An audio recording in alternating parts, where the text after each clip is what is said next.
One quick sound check. One quick sound check. One quick sound check. Hi everyone, this is Carter Bowman IV and you're listening to The Journey fuck's sake. Hi everybody, this is Carter Bowman IV and you're listening to The Journey podcast with Russell Hewes.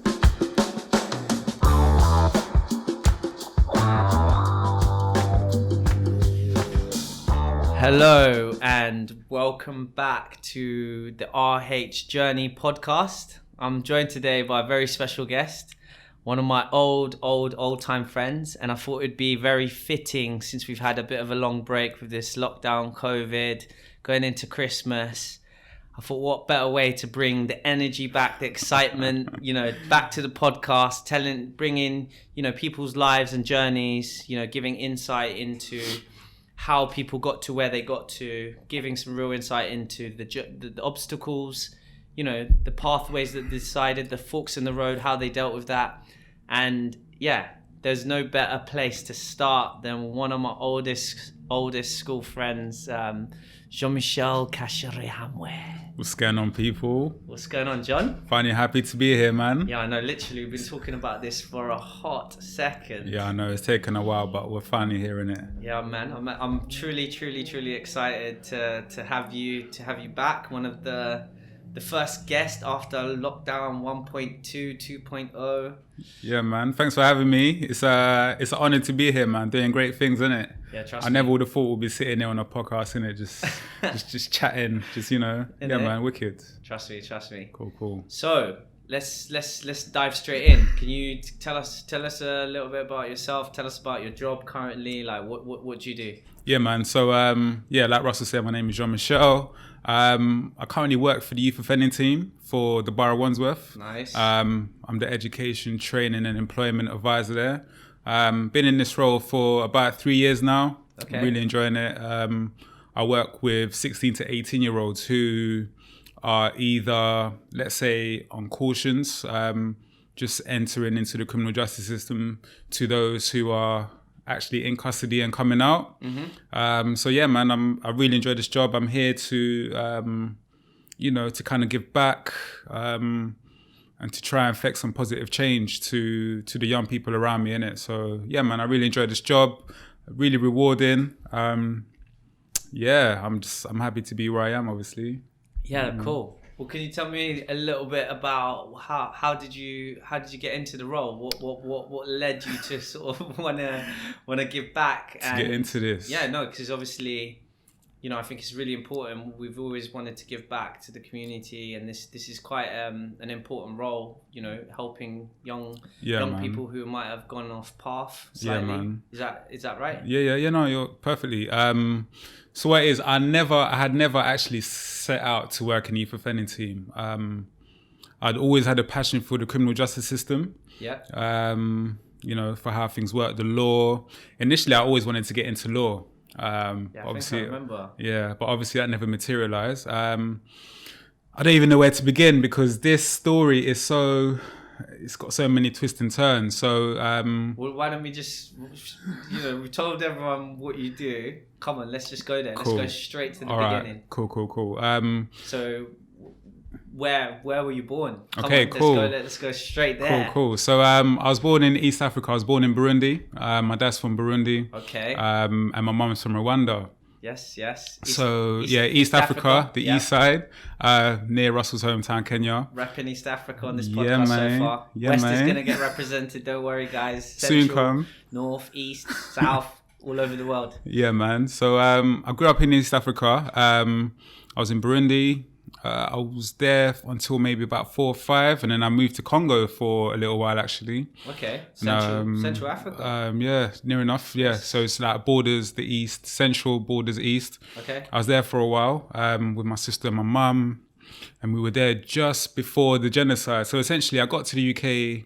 I don't know if some of the listeners may know about what happened in the 1994 Rwandan genocide. Well, just in case some of them don't, obviously I do. Can you just give us a quick brief, from your perspective? Okay. Yeah, no, we don't need to go too deep, but just a quick overview. So, where do I start? So it was kind of like tribal wars between the Hutus and the Tutsi. I'm a Tutsi myself. Repping. repping all the way, but obviously we're all one. Yes, Do you know what exactly. I mean? I try I'm glad not to you get, said that. Yeah, I try not to get into this tribalism thing. Do you know what I mean? This separatism thing. Yeah. How do I start? I was 7 years old when it first started. Let me just start from what I remember. Yeah, that's what I was gonna say. Cool. What's your understanding? So from I remember chilling. So I was staying with my granddad for like 6 months while my mum was working. My dad was in the States, just he was working towards his aviation license, just doing this thing over there. Yep. So I was staying with my granddad. I remember one night just hearing like we were just chilling. I think we were watching Fresh Prince as it goes. We were just chilling, watching TV, and then outside I just hear like loads of gunshots, like pa pa pa pa pa pa. What, you can remember this? I remember this vividly. So just remember all of us just sitting down, just hitting the floor. So my granddad lived in he still is. He's quite well off. I remember we were in the children's side of the house in the sitting room. Yeah. We hit the floor. The lights went off. Them African ballers. Yeah, man, just sitting under the sofa. We went under the sofa. I remember just sitting there, just scared out of my mind. My first time hearing gunshots. The next morning, we went outside, and then I saw the outside of the house was just like riddled with bullet holes. Not too long after that, my mum came and got us with my auntie. We went back to Rwanda for a short while. Okay. And how did you get to? How did you... I can't remember getting there, but I just remember. Okay. We went to a friend's apartment. She lived in a really high-rise apartment. Okay. I remember just obviously when you're really young, you don't really know what's going on. No. But luckily, my mum and my auntie, my family, kind of shielded me from all the madness. Yeah. Which was quite a good thing. But I did see some mad stuff, which I don't really want to get into in the podcast. It's going to sound crazy. I don't know who's listening to this. I don't want to scare any kids. Yeah. Just in case there happen to be some kids listening to this.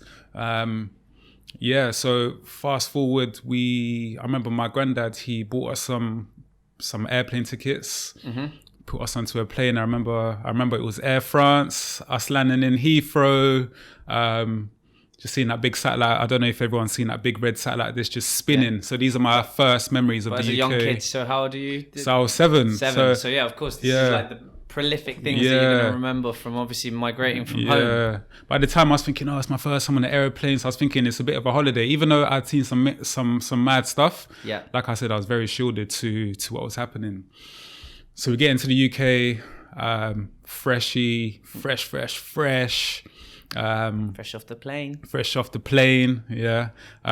My granddad had some connects in Wimbledon Village, so one of the first places we lived was in Wimbledon Village with a family who put us up. Okay. So we stayed there for a little bit. Not a bad place to start your life in London. So we stayed in the village. I went to Hollymount School. I was at French. Well, even though I'm African, I spoke French for the most part. Fluently. That's what I was speaking. So from there, I moved to Tooting. Yeah. Lived in Tooting for a while, Tooting Broadway, just not too far from where we are now, actually. Yeah. And then from there, I moved to Roehampton. And so how old were you when you moved to Tooting? So when I moved to Tooting, I was in year 2. Okay. Yeah, so I was probably about 7, 8. Okay. Yeah, 7, 8, maybe 9. Life was good. Like I said, like my mum, she did her best to, when I look back now, I can imagine she's struggling. So I arrived with my sister, so it's my mum and my sister and I. Okay. She's fresh, so she's learning the language. We're learning the language. She's trying to work, trying to study at the same time. And so, at what point did you kind of get an understanding of why you'd moved over, like what had happened back at home in Burundi and Rwanda, and like start to understand what you'd seen, and because now you're getting a little bit older, you're realizing you're not going home. Yeah. So at what point do you start thinking like, right, okay, I'm here and I'm in England now? Like when I started school, that's when I started school. So I'm there. Like I said, I'm the only like French speaker there, and I'm finding it hard to make friends. Yeah. So I'm asking my mum like, "Bro, what's going on? Like, why are we here?" kind of thing. And then she's basically told me, look, there's a lot of things going back home, and this is where we're going to be for a while. So I think, just life took over. I slowly started to pick up English, slowly started to make friends. I went to a school in Streatham. That's where we met some of our mutual friends. I think Russell may have mentioned them in a couple of podcasts before. Yep. and then I moved to and that's when I moved to Roehampton, and not too long after that I started Rutlish, and that's where I met Russell. I met Russell, boy. This Shambak, man.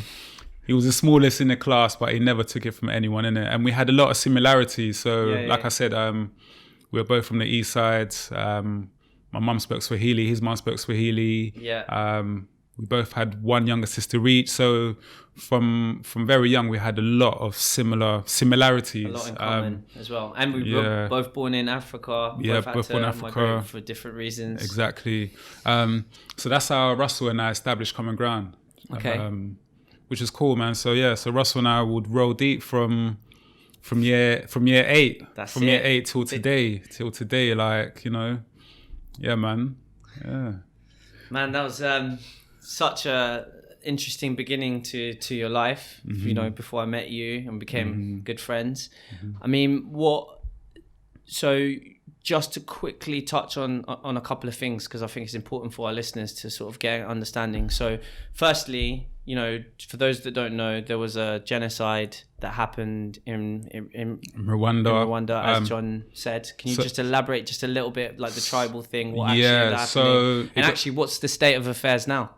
Okay, so it goes back to, that's the thing, I know I'm Rwanda, but I'm not too well versed, but the basic ism and schisms about it is, there's two tribes there, so there's the Hutus and the Tutsis. When the Belgians were there, so the Belgians were the colonizers, when they came and colonized Rwanda, Burundi and Congo, they basically, you know, the whole divide and conquer tactic. So they picked one tribe. So they picked one tribe, which was the Tutsis over the Hutus. Who were the smallest group we basically gave them power. Exactly. So we were the minority. And they took it very seriously because they were the more aggressive tribe, I think. You could say that. If that's fair to say, actually, I shouldn't comment. You know, we were. You know, disclaimer. You know. In the 1994, obviously the Hutus, they killed nearly 1 million people in just a short space amount of time. I saw some mad things myself. The family who we actually stayed with before I took the plane, they were killed just under a week after we left. So it's really God's work that I'm here today. Do you know what I mean? Maybe like a week or two staying out there, I probably wouldn't. We would never have met. Yeah. So it basically starts off. So the colonizers, they came, divide and conquer, split us up. While they were there, they put us in power, and when they left, they put the Hutus in power. And then they say that it started by the Hutu president was flying, and the Tutsis basically shot down an airplane, and that's what they say started the war.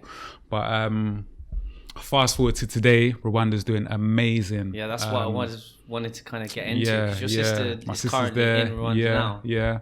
Rwanda's doing amazing. We've tried, till now, we try our best to put the negative history behind us now. My sister's there now. She went to uni. She did marketing.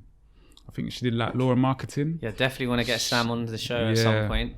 Absolutely. Maybe a Zoom call from here, London to Rwanda. She'll love that, man. So she did her uni. She initially went out there to live for a year, and she ended up not coming back.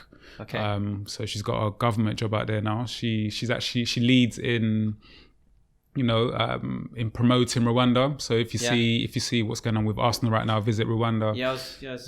She helped to put all of that together. So she really helps to put Rwanda on the map. Rwanda's the cleanest city. I was there 2 years ago. It's absolutely amazing. Not been biased. So once this lockdown's over, we need to book tickets and hit Rwanda. Yes, please. I'd really encourage everyone to go. Okay, cool. Yeah. So let's go fast forward back to Rutlish. We're in school, doing our thing. Yeah, we're living school. Life. Yeah. I've given the listeners a bit of insight. This was my partner in crime. But how did you find school? What was your you know, you probably listened to what I said about sort of school and life. Like how did you feel about the way You know what? School. 'Cause we were split up in some of the classes in when it came to maths, English, and science. Those are the only classes we were split up in. So we were together in science and English, but you it. were in the top set of maths. Maths wasn't my strongest subject, but for the most part, Russell was he was the right hand man. We were there together. Russell was like I said, although no. Obviously, I appreciate you talk about me, but I want to hear about you. Yeah, about your experience. You know what? How did you find school? Like, was it because before Rutlish, you'd started school at a different? Yeah, so I was in Eastfields for like a term. So Eastfields is a school not too far from here. It's in Mitcham. Even though everywhere I go, I kind of just fit in nicely. Although I really hated it there. The vibes were long. The journey to school was long. Everything was just long about Eastfields. Because it's in Mitcham. By the way, my business is based in Mitcham, and I live in Mitcham. I'm repping Mitcham to the death. It was just what I was going through at the time. Like the school for me wasn't really for me, but I never knew that my mum was working behind the scenes to get me to school in Wimbledon. So a term later, you arrived in. I was at Rutlish. Yep. I still remember the first day when I met you. This guy, we're in PE gym class. You're gonna heat me up. And for some reason, we were doing some dance thing, and the song happened to be Will Smith, Wild Wild West, and everyone had to do a dance routine to this.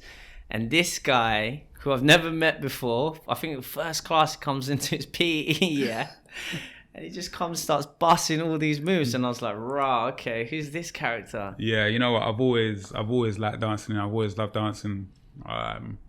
MJ was a big inspiration, you know. Definitely, the way you were moving in that class, man, the confidence to just come straight like that. I was thinking, "Rah." Yeah, you know, I think it was just me arriving, me just trying to, just set my mark, just trying to land in it, just trying to fit. Definitely did. Yeah, man. Obviously I did, because Russell still remembers that. He still never lets me forget about it. If anyone's seen the Wild Wild West dance, you know exactly what I'm talking about. My mum was doing it to perfection. Yeah, man. School was really good for me, you know. I was quite fortunate that I was able to make friends from all different walks of life.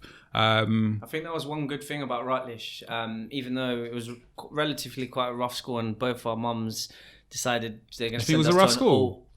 I thought it was kind of a posh school, man. So, okay. You know, like... No, in terms of like all boys school, not having to, I remember I was upset with my mom for not sending me to a mixed school. Yeah, and obviously when she sent me to Rutlish. I think all the boys were, man. I think all the guys were like, every now and again we'd get the girls coming through, the neighbouring girls' schools coming through, and we'd all just get gas. So what do you? So I was kind of referring to when we first arrived in school. Obviously, the older years, like it was like you didn't get no free passes. You No. definitely. Well, my life anyway was always made difficult. I had to fight my way through the system. But like I loved every minute of it. Yeah, but same. That's kind of what I'm referring to from my perspective. Yeah, you know what? Like I said, like school was good for me. Like I was able to make friends with everyone from all different walks of life. I had friends from ends. I had friends who were local, who didn't kind of like grow up like I did.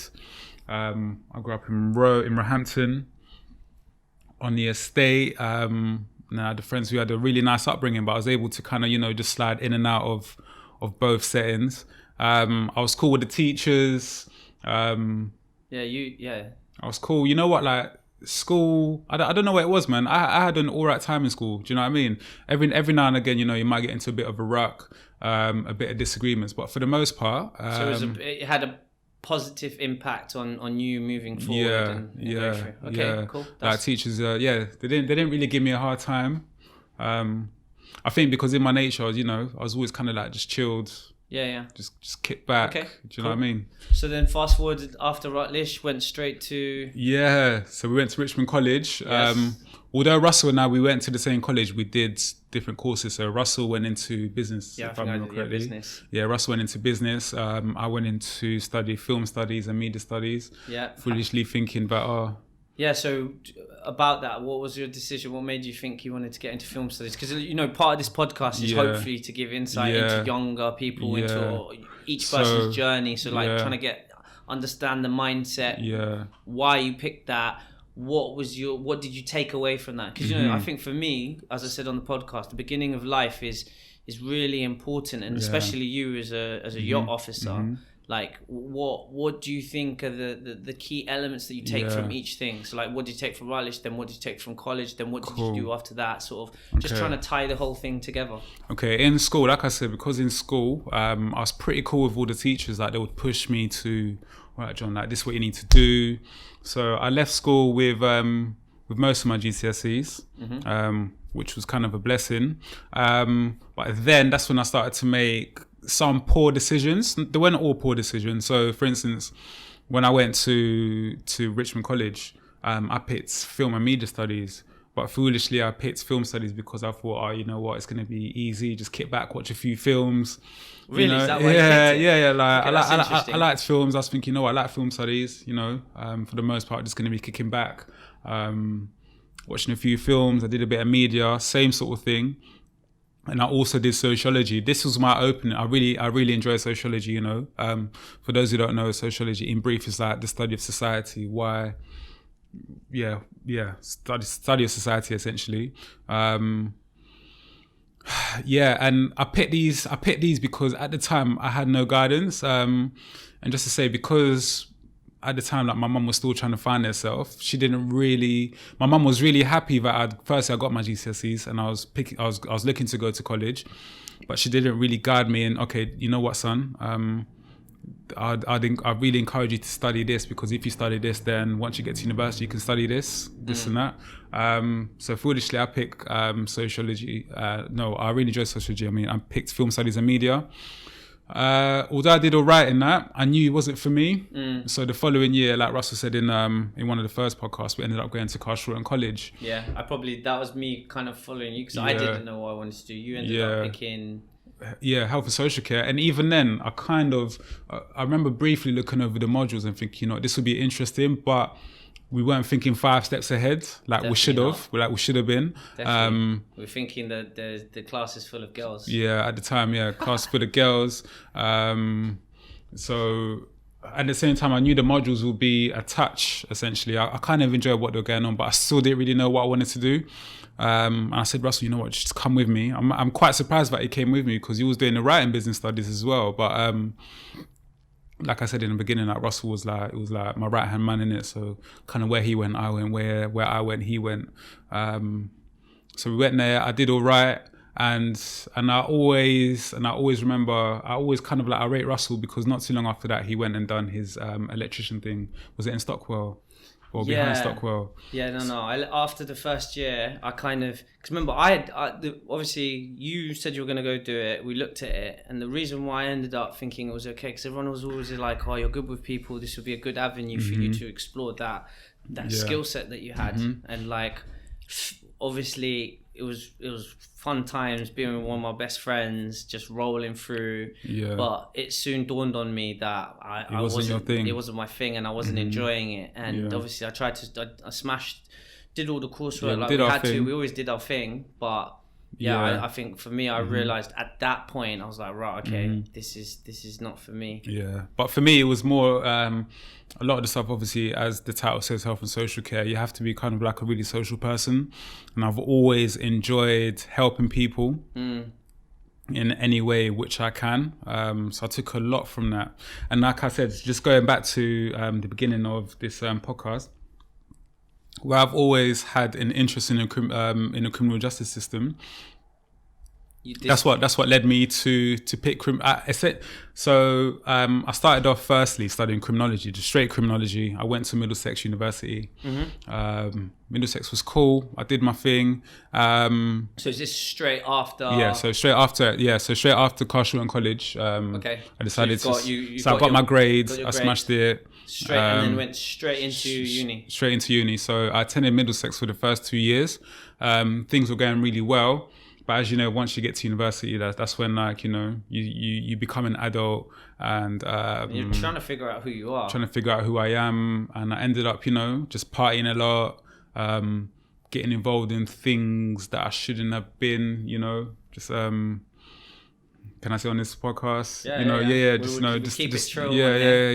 Just started banning weed, which kind of clouded my judgment of what I needed to do. Although I could see my friends. We started doing that a little bit before that, but but at uni, that's when it started getting a bit heavy. You know, like the uni lifestyle, partying. And Russell and I started driving from early, even before we had our license. So I think I told them the story about how we learned how to drive. Like Russell and I, we were reckless on the roads, man. Just not too reckless. Not too reckless. But some of the stuff we got into, I don't know how we didn't get nicked. But we're not going to get into that. So we, so I was partying a lot. We had a friend who went to Bristol Uni. He was doing his thing there. So. For the most of the time, we were driving back and forth from there, living a uni lifestyle down there, and I ended up deferring. And so what does deferring mean? So deferring means I passed my first and second year. Yeah. I had started to do my first year, but third year you mean? So my third year. Yeah. But and at the same time, so I just go back to I've got at the time I had loads of younger cousins. Yeah. Mm-hmm. And at the time, I felt like, everyone was looking up to me. Like, John's at uni now. Like, whoa, like John's really doing it. So you feeling a bit of pressure? I felt pressure. So from families, from family, or peers, from family, from family. Everyone's like kind of looking up at me. I had everyone singing my praises when they didn't actually know inside. I was a bit like, oh shit. To be fair, I remember I used to come check you because remember I decided to kind of take more of the working route initially before I went into the electrical, and we used to drive down to Middlesex and go up there, North London. North London, be like, rah. If everyone knows what I think of North London. It'll be out North London. I met so many cool people out there, man. A lot of people from North and East London. Like, we'll just party. So a lot of my time was just meant partying. Well, at the same time, like, I remember Russell just grafting hard. Like, Russell was getting his apartments, just having like sick places, like loads of house parties. So even though I knew in the back of my mind, but I should be doing work, like, you know what, I should be in the library right now. I ended up just partying and that. So I ended up deferring. So deferring is the process of basically saying, I'm going to take a year off. Okay. I'm just going to defer, take a year off, get my mind right, get myself together, do whatever I need to do. Okay. And then come back the following year. And what did you do with that year? So at the time, you know what, Russell and I, we knew what it was like not to have money. So for me, it was after Richmond College, that's when I started working. Yeah. I was working in Waitrose. At the time, as a young buck, I was getting good money. Yeah, I remember you were getting more, like, at Waitrose, you were getting paid well. I was getting good money, and at the same time, I was also doing lettings for an estate agent on a weekend. So I was juggling 2 jobs. I was getting nice peas. So the hustle starts from early. Yeah. I had a nice whip. So just quickly touching on that, obviously you are working as a youth offending officer and you're basically trying to get young people who have slightly strayed off path or haven't had the right guts of guidance or foundations, like even we did with single parent mums, to kind of get them back on track. So do you, like, from a fundamental point of view, what's you try to get them back on track? Do you know, we were talking about us working early from not having money and not having, whilst we had a roof over our head and food and love and all of that stuff. Like, what do you think is the difference between when you see these young guys? Like, is it that they're lacking drive, or what do you think? I know each case is to its own. Do you feel like each case is different? Like, what I've come to find out, a lot of the young people who end up at the yacht, so in school would have, like the class clowns, like the guys who weren't really doing anything. And this is because I found out about a lot of them have a lot of SEN, special educational needs, as well as like a lot of speech and language issues. Yeah. So when a lot of our young people have speech and language issues, it's called masking. So instead of saying to the teacher, you know what, I don't understand what's going on, can I have a bit more support? Yeah. They're the ones who end up being the class clown, messing around and not interested and bunking off. So like all the similar, so just the slow path to basically getting disengaged with ultimately education, which is the slow disengagement of society. Yeah. And he goes from high school, so obviously you know that's when things start to get serious. Like, that's when you know that, okay, I'm going to need to get my GCSEs in order to take me to the next level. But a lot of them, they have a fear of just saying, you know what, I'm struggling with this. Yeah. So they choose to mess around and just self-sabotage essentially. So what would you be your advice for some young person right now that is kind of feeling like that in their class and kind of, feeling the pressure, like, I don't feel like I'm as good as everyone else in the class when it comes to the educational side. They know they have no doubt in themselves when it comes socially and all the other things. It's all about just speaking up, and this is why I love my role now. Although I've also missed out a bit where, so I ended up having my first daughter. So at the time I was also working in Santander. So my mum was working in Santander. So hold on, so let's just try and piece this together. So this is when you're still at uni, second year, you end up having your first daughter. No, not second year uni. So I ended up deferring. Yeah. A year became two became three. Oh, is it? Oh, yeah, I forgot about that. Yeah. Year became two became three. And during this period, you're just working jobs like Santander, the lettings agency, Waitrose. Yeah, I left Waitrose. Yeah. So I'm now working in Santander. Okay. And that's like a bank. I remember when we were younger, I'm thinking, man's made it. He has literally made it. He's got a job at Santander, the bank, and I'm thinking, this is quite an interesting thing, I think, for young people and peers. We obviously as very, very good friends, we're always looking at each other to push each other, but also like, what's that guy? What's my friend doing? Right, I need to fix up if he's on that, and vice versa. But like, so explain. Like, obviously, in my head, I'm thinking John's made it. Yeah, like, so man has mapped it. It may look like that on the surface. So I was very fortunate to be working. So my mum worked in Santander. So at this time, she's worked her way up. So she speaks the language really well. She's like, for the most part, she was always like leaderboard month in, month out. Like, my mum was absolutely smashing it. And this is when she started to give me early life lessons on finance, how to get myself together in terms of saving money. So although at the time in Santander, on the surface, it looks like I'm earning a lot. I wasn't earning that much, but I knew for the most part, I was saving at least like 55% of my monthly salary, yeah? And this is around the time when Russ was doing his thing. I remember he wanted to go to Brazil. Well, he went to Brazil with our other close friend, Simon. Although I had the money saved up there, so the aim for me was to get a house, yeah? Okay.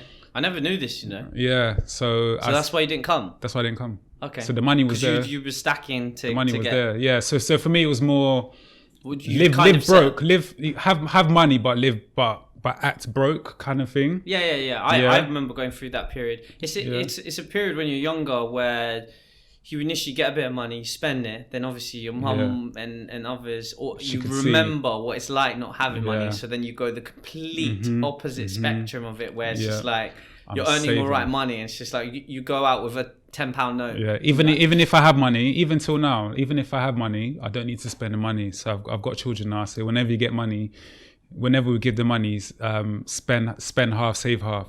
So I was saving for this house, so that I wanted to go out with the guys. I wanted to go traveling, but for me it was just like. And so we're just for the listeners trying to keep us on time frame. Track. Sorry. Yeah, no, it's fine. So you've deferred now. Like, this is your third year. I'm working in Santander, and I've got a baby on the way. So I've got a baby on the way now. Yes. I've got the money there for a house. So I'm now looking for a house. So like I said, although I'm working for Santander, on the surface, it looks like I'm earning loads of money. I wasn't. It wasn't enough to sustain my family and I, and I've always enjoyed driving. So my mum was like, you know what, John, just for now, until you go to uni, why don't you just go drive a bus? I was like, drive a bus? Like, Mum, what? What? What are you talking about? But... do you know what? I remember when we were younger, we used to listen to Graham, and remember Bashi used to say he drove a bus. Drove a bus, yeah. So because I remember when you first told me, and I was thinking like you were upset, like to tell me. I swear you didn't even tell me for a long while, and I was thinking, bro, like everyone's got to do what they got to do. For a long time, I didn't want to tell my guys. I didn't want to tell my friends that I deferred. They'll be like, oh, John, because remember I told you guys. So I started my first year, my third year of uni, in fact, and then just before the first term was over, I said, you know what, let me just defer and get my mind right. But my friends, where they were all busy doing their thing, like Russell was doing his electrician thing. I remember every now and again I'll drop him to college. Yeah, I'm just gonna go back and I'm gonna go uni later, and then So just you go were just still go do telling my us? thing. Yeah, I was like, yeah, uni. He came to graduation. Russell. So basically, where I'd smashed it in my second year, and I'd made good relationship with my teachers. They let me go through the graduation ceremony. Russell and my friend Simon took me out the day that, even though they let me go through this graduation ceremony, my teacher was like, you need to hand in this work. I was like, yeah, I'm going to do that, man. Don't worry, I'm going to do it. I never done it. So, but Russell and Simon, they took me out to celebrate, where they were so happy and gassed for me. I didn't feel like I could tell them that I had deferred. So for a while after that, it's just now that I look back, it was just my shame at the time, innit? But when I look back now, so going back to where I was, I had saved up enough money for a house. We'd managed to find a house, which was sick. The first house we viewed was the first house that we got. I had my baby there, but I needed to earn more money. So in Santander, I was doing so much. I was doing like the managerial role. I was opening up branches. I was doing, all the high level stuff, but they'll never really promote me. And it came to a point where I need to get more money for my daughter. So I ended up doing the bus route. So I drove the bus for a year. And then that's when I realized this is not what I'm supposed to be doing. It's not what I need to be doing. So I went back to uni. I decided to do criminology and criminal justice. And when I say I smashed it, because I knew what it was like to do what I didn't want to do. That was my driving force, as well as having my child and my mortgage. That extra driving force of having had go, done. yeah. So I went into uni and I absolutely smashed it. So it goes back to when I was on the buses for like 2 years. And I went back to uni. I just thought to myself, wow, am I going to be able to do this? But I need to go and do it. And I just remember, it goes back to what you asked me. So what would I tell the young people now? I went back and spoke to my tutor. And I said to my tutor, like, listen, I was just honest. I was like, I've been driving a bus for 2 years. I kind of lost the confidence to do this whole uni thing. Like, and then she really gave me some really positive advice, told me what I needed to do, to not worry, to not stress. And this is what I need to focus on. And then from that moment on, I passed every single module. I was getting first, 2-1, 2-1 first. And I ended up just falling slightly short, shy of a first class honours. Okay, so my driving force is like, there's some mornings when you wake up and you don't want to go in. I was like, no, bun that. I don't want to go back on the bus. Like, no, bun that. Like, I got my daughter here. I need to pattern up. I need to fix up. So now this is what led me to being where I am and why I love my job. So like I said, I'm the education and training employment advisor for the yacht. And when I speak to young people going through difficult times, I always tell them it's best to open up. If you don't understand anything, if you're struggling, it's all about just opening up. Yeah. And at the same time, I also understand, but a lot of young people, they don't really understand the opportunities that they have in front of them until it's too late sometimes. Yeah. So that's why sometimes as much as my mum pushed for me, so while I was on the buses, my mum kept on telling me, John, go back to uni. This in the early stages. And Santana, go back to uni. I was like, no, I'm not now, man. Next year. Just hang tight, man. I'm going to do it, innit? Just relax. So yeah. Shout out to John's mom, Manny. Yeah, man. She's always pushing me. She's always pushing me. So this is why I love my job now. Everything falls into place and everything happens for a reason. So I always say to my young people that, look, education is not a race. And at the same time, watch your friends, but don't watch what your friends are doing. If you can, I always say, just surround yourself with people who will inspire you. So I've got Russell, who knows who we're talking about. We met a couple of weeks ago. We're just chatting. So my friends there, they really drive me.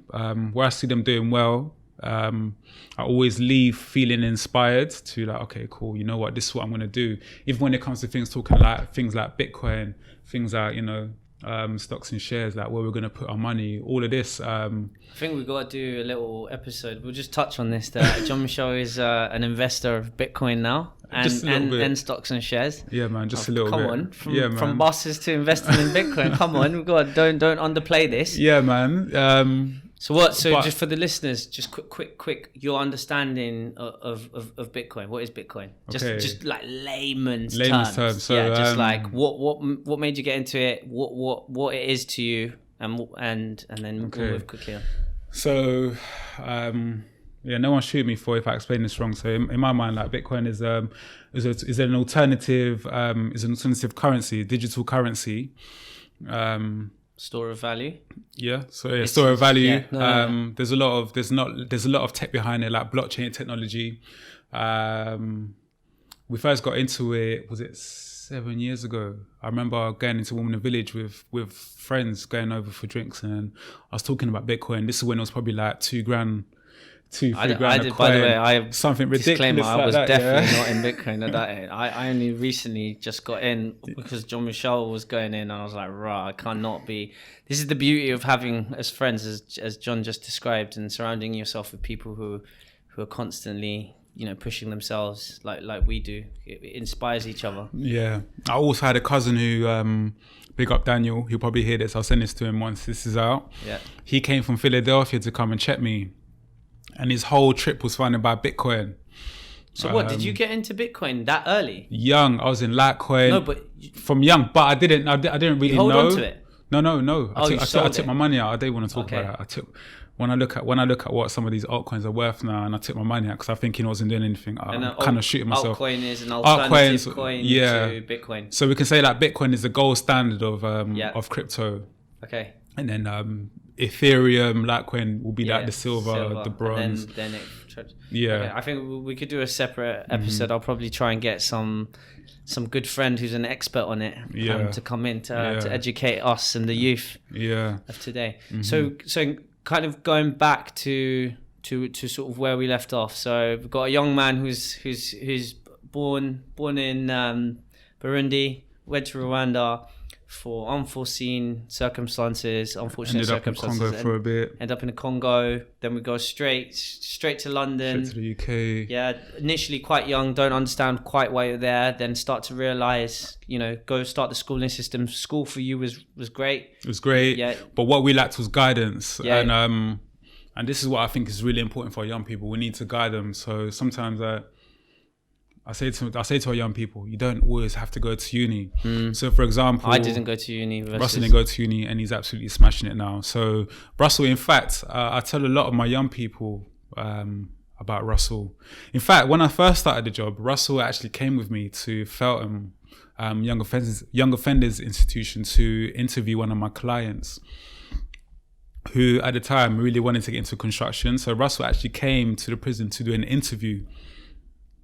And this doesn't happen a lot. And it was at the time, it really inspired a young person. That's what he really wanted to do. But unfortunately, when you come back out and then you get surrounded by your old friends again, you sort of end up going back into the lifestyle that you used to lead before.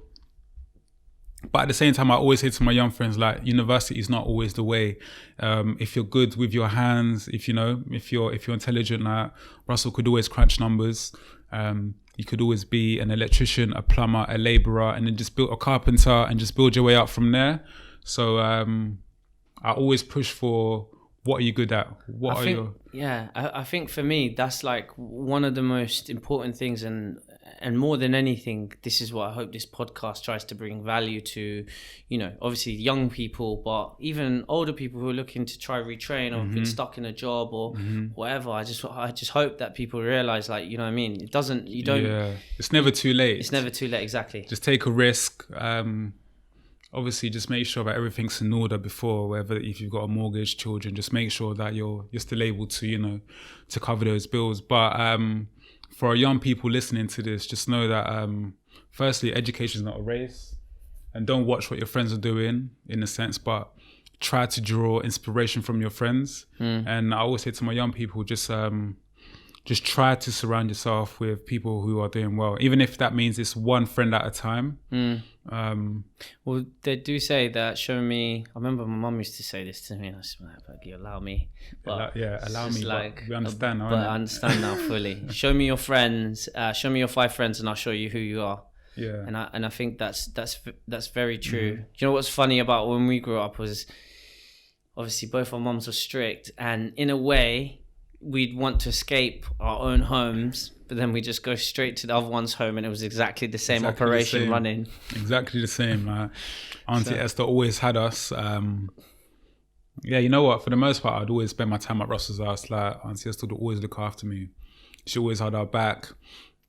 Probably got more leeway from each other's moms than we did from our own moms in a funny way. Yeah. But I would just say, just try to get as much guidance as you can. And I really can't fault my mum, because obviously, both our mums, because at the time, they've got their own job where they're trying to keep a roof over our head, feed us and our sisters. So it's not until you get older you realise the challenges that they go through. Mm-hmm. But for my children now, it's all about guidance, innit? So even though you go to degrees, sometimes you can get these nonsense degrees which aren't really worth their weight and in, do you know what I mean? Or the paper they're written on. Yeah. So I always, so how many children do you have now? So I've got 3. I've got 2 girls and a boy. Okay, ages? 8 and 9 and 3. They're both academically, they're really bright. Yes. We're in a lockdown at the moment, but they're still really driven. So what are how are you finding the challenges of sort of educating the 3 young kids at home while working? Yeah. So it's not just me. Obviously, I got to shout at the missus. Yeah. She's on point. But where the children see my partner and I, so we wake up in the morning, obviously after I had the breakfast and feed them, the first thing that comes on is the laptop. So where they've seen us working, they've kind of also replicated what they do. So after they've got themselves ready, they fire out their laptops, and they bought these laptops from their own money that they saved up.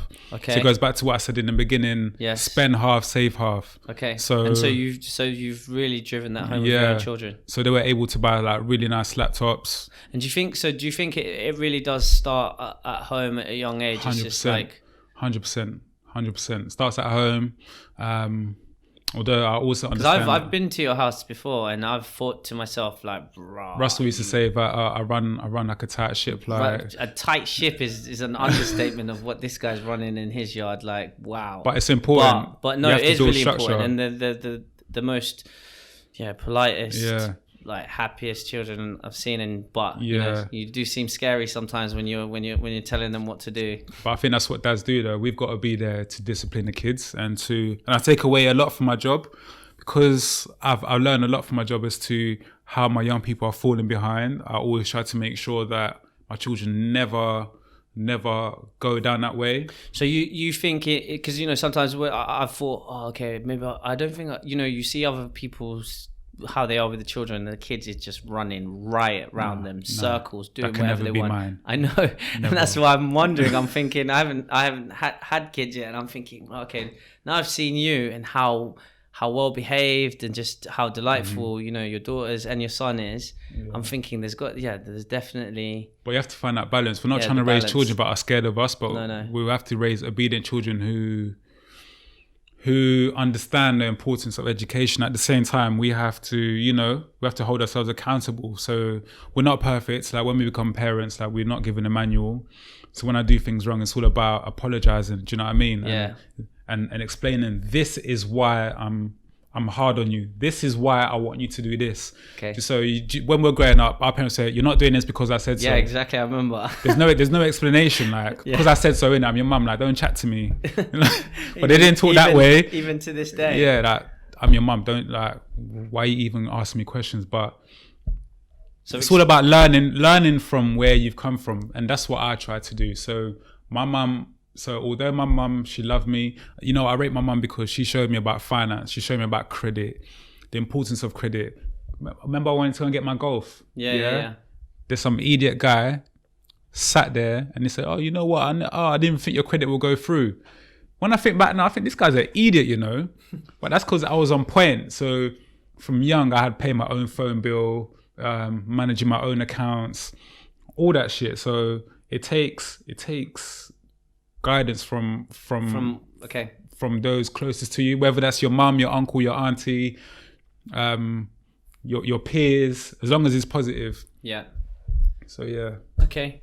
So again, catching back to the story where we are, so we can kind of arrive back where we are now. So school, Then you go to university after going college. Yeah, so I went to and UEL. then so you deferred for 3 years, and during this time, you basically end up working loads of different jobs. You have your first child. I never even told you, I was working in North London selling insulation. Is it? Selling security alarms. Okay. All so varying varying jobs, roles. just getting bread on the table. Getting bread, exactly. Okay. So sometimes you have to hit rock bottom. Sorry, go on. Yeah, no. Please do. So sometimes you have to hit rock bottom. Sometimes you have to do the things you don't want to do. And do you feel like that for you, like, my point on this podcast is each person's journey, and their point where they pivot or have a realization is going to be completely different to each person. Yep. And that is dependent on how they were brought up and their early life experiences. So for you, do you feel so that hitting from your perspective what you perceive to be rock bottom and not really achieving in your own eyes, for you that was the moment and the realization that I'm not having this. This is all long. I went for jobs which at the time I thought was, I need this, I need to get this, and when I didn't get it, but everything fell into place. So just before getting into this role, my driving a bus helped me get into youth work. So before I got into the yacht team, I worked as a youth worker, and going into the youth working role, they needed someone to drive. So there was a lot of outreach. So I was doing an outreach job where there's this bus and it's filled with. Where was this outreach? So this is in the borough of Merton. So I was working for Merton Council as a youth worker. Okay, and you were doing this on the side of doing the bus? No. This is after the buses. Oh, okay, after the buses, yeah. So I was working as a detached youth worker. So what that is, instead of being stuck in a static youth club, we had this van which was like filled with consoles, PlayStations, decks. So we'd go around the various different parts of Merton, trying to engage the young people, teach them about drugs, safe sex, and they needed someone to be able to drive this massive van. Yeah. So because I had a degree, and they needed somebody to drive this van, because I had the bus driving experience. Yes. That's what got me into youth work. Okay. And using my youth work background is what got me into the yacht team. So everything happens for a reason. Everything fell into place. Although it took me ages, everything fell into place. So if I hadn't done the bus driving, I probably wouldn't have done the youth work. If I didn't do the youth work, I probably wouldn't have been in the yacht. Okay. I would have got there eventually, but the way it happened, I'm glad the way it happened. It happened like this because I'm nice now. Although the journey is not over, it's far from over. There's things I'm working on which are totally unrelated. Hopefully one day I get to come back and give more insight into future successes. Definitely. But everything. So just know sometimes if you do fall short, it happens for a reason, and not every single door is meant to be. Not every door that you knock on but you think needs to open is going to open, and that can sometimes be a blessing in disguise. Yes, and you exactly. might not realize it till later. Until later. So everything worked out in a sense. Do you know what I mean? So this is what I tell my young people: just go for every opportunity. But if you fall slightly short, there's a reason why. And that's probably me being a real optimist. Yeah. Just leaving things down to God. If you lot believe there's a higher power. But yeah, man, for me, everything always falls into place. If you're struggling, just know that everything's temporary. Everything's always temporary, innit? Do you know what I mean? Things always come to an end, and I think that's what drives me. Just like, if I'm going through a hard time, this eventually has to come to an end. Yeah. Eventually. It's just like, unless you're not doing anything about it, eventually everything has to come to an end. So yeah. And that's why I really enjoy this job, because I can draw upon all my life experiences, although I try not to make it about me. And that's one of the things that helped me get this role, was that I was really relatable. So for the fact that I've been able to, to meet so many people from different walks of life, go through hardships, do the very different types of roles. So is there any way that other people can sort of help and support these young? Plenty. So a lot of the young people we work with, they find it really hard to get into roles. So like I said, right, Russell, he's done his part. At one point, Russell, he hired my cousin to work admin. Russell came with me to interview one of my young people in custody at the time. So when he came out, he would essentially find it really hard to get anything because he's got a record. But Russell was able to put him on, have him work, and have something positive to put onto the CV.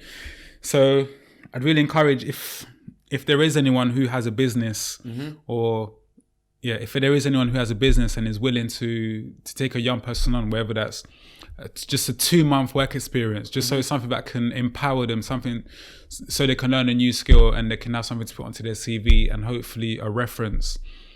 Even small things like that, just to help a young person see what they've never seen before. Okay. So for a lot of the time, a young person can never imagine sitting in the office doing a job, like, you know, sitting in a team meeting, being told basically giving some inspiration and showing that there's a different side to what they're doing on the roads or whatever they've experienced early on in life. Even if it means, you know, just acting as a mentor. So every now and again, just being that inspiration to someone, just checking in. So what you're doing and using your networks, even if you may not necessarily be able to do something yourself. If you do have someone in your network who may be able to open doors, and it doesn't have to be a permanent thing. Like I said, it's all about just inspiring and just sowing a seed. Yeah. Because sometimes, like, when you show someone what they could potentially get, it becomes harder for them to go back. But sometimes they have no choice. But at least they've seen, okay, this is what's possible. This is what's out there. I've had a touch, and I want more in it. So if anyone is interested, like, what do I just pass your details? Yeah, man, just hit me up. Hit me up. Hit me up. And then obviously, just to sort of be clear, obviously these guys, you're picking. So so I'm working with young offenders. So obviously, I wouldn't just say, I'll take this young offender on. I would have to prepare them and tell them that this is what the employer or my connection is looking for, and prepare them before I bring them to whoever's willing to, to open the door and show them an opportunity. So it's all about just just giving back when you can, and if you can, even if it's not today, 5 years from now, when you're able to, because you never know how much one person can impact someone. Well, John, massive thank you for coming on to the podcast, man. I've been trying to holler at you from day .1. Yeah, man, apologies, but we finally made it in it. And sorry if I've been rambling. No, you haven't at all. And like, I think like so interesting to hear your story and get a bit of insight into your own journey, and how all those different things that happened to you and milestones in your own life ended up giving you the positivity and the optimism to sort of achieve your own goals, and long may that continue. Thank you. So what's the next step? Where can we find Jean-Michel Gashirahamwe in like 2-3 years time? So my dream is to get into property. I'm on my way there now. Good. I'm working on something. I don't want to speak on it too much. Okay. But yeah, man. I said, so we'll have to get you on in a year or two. In a year or two, and hopefully I can bring a young person from the yacht, maybe. Yeah, I was going to say it'd be interesting. Maybe we can do a podcast where you come back on with one of the young people from the yacht, and maybe they can give some insight into their journey so far, what they're doing, and maybe we can even give some advice or find someone who might be able to give assistance in something that they're interested in doing. Yeah, exactly. But due to the legalities, it may have to be once they've left the yacht and they're probably like 18, but they've been through the system. Okay. But yeah, I'd like to come back in a few years from now. Well, in a year or two. We're definitely going to be back sooner than that. Just talk about, how we've moved on to bigger and better things. But I just want to say, big up Russell each and every time. I draw a lot of inspiration from my friends, and Russell being one of them, RH, we need to tell them. Hold on. I swear I did your house. Yeah, RH, Russell came and did my house. Before we sign off, come on, give me a bit of insight. Be brutally honest out here. No, so Russell, he came to my house and he did a massive extension. So I've added a third floor to my house. So you could say I've almost got like a third sitting room. Yeah. A bedroom, a bathroom. Loft extension. Yeah, loft extension, and it's sick. So I think was that the first loft that you did? That was the second loft I did. Second Yeah, loft. so still learning. Look, that's what I want. Be honest. Yeah, be honest, about the experience. And, so Russell was like, it was still his early days, but he really wanted this opportunity. And although I had the cash there, sometimes it's really hard to be like, okay, cool, like I'm about to split with this large amount of cash. Like, but at the same time, like I said, it's all about giving opportunity. And Russell wouldn't come to my house and take my money and mess things up in it. So Russell, he came, he did really well. Obviously, as friends, there were times when we butted heads, but Russell was always able to sort everything out. Till now, when I go up there, I'm just like, wow, like. I go out there, so my house kind of like overlooks a park. I just slide the window open, the door. So I've got like a sliding door at the top, and I just look back, thank God, and look at what Russell's created for me. Like my boy actually created something for me, and it's something that has added a lot of value to my house, has made my family a lot happier. Yeah, and it's all about giving opportunity, do you know what I mean? And Russell, thank you for that opportunity, to be fair to you at the time. Yeah. And Russell, there were a lot of ups and downs, but Russell was able to learn from them. Whatever went wrong, Russell always came back to make right. I really can't fault the work. He was really courteous. Like the team was sick. Russell, man, he just smashed it in it. So and I ended up doing. I've just finished. He done a job for my manager. He done a job for my manager. Like my manager sings his praises. I was actually with him yesterday. I actually hit Russell up. So my manager showed me a video of the house, and it just looks absolutely amazing in it. So thank you for that opportunity as well. You know, that me doing a good job for you ended up you recommending it. And do you know what I mean? It's all about.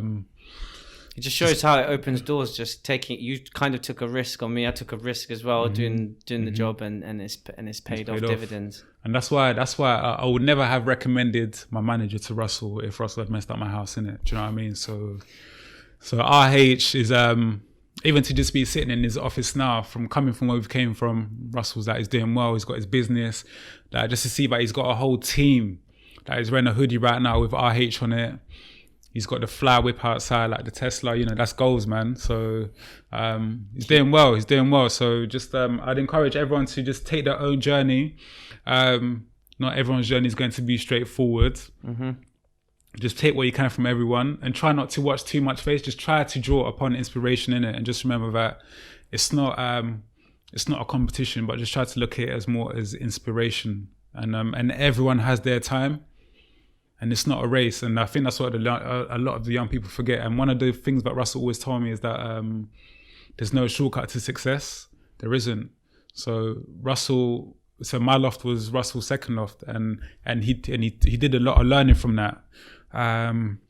And looking at, obviously I don't ask him about every single job that he does, but looking at his Instagram, so he recently did two lives with the House of Matisse, with that couple, and they're over the moon with what Russell's been able to do to for their home. So every single step has been a learning curve. 100%. I'm sure mistakes will be made, but it's how you deal with those mistakes, and always try and be honest and learn from them. Yeah. So yeah, man. You're my guy. Yeah, man. So I just encourage everyone to just draw inspiration from your people. And just know that it's not a race. 100%. Just run your own journey in it. Yeah, and you'll get there. And yeah. Yo, John, thank you very, very much for coming on today and sharing with us and telling us about your journey. I'm sure there's going to be a lot of people who can take a lot from that and you know, gather inspiration, and hopefully, you know, we'll have you back on the show. God willing. Hopefully we'll get some people who will be able to support and also add to this network that we're trying to build, and you know, to support these young people. Exactly. And definitely have you on the show back again, talking Bitcoin, property, and all the other exciting things that's going on, and showing there's traveling. And I really appreciate you coming and giving your time. Thanks for having me. Thanks for having me, man. And really thank you everyone for listening to the Johnny podcast. We are back, and next week in 2 weeks time, we've got a special guest that we will excitedly announce on Instagram. Once again, thank you, Jean-Michel. Yeah, man. Big up yourself. Big up everyone out there. Cool. Brap. Brap, brap, brap. Hi, everybody. This is Carter Bowman IV, and you're listening to the Journey podcast with Russell Hewes.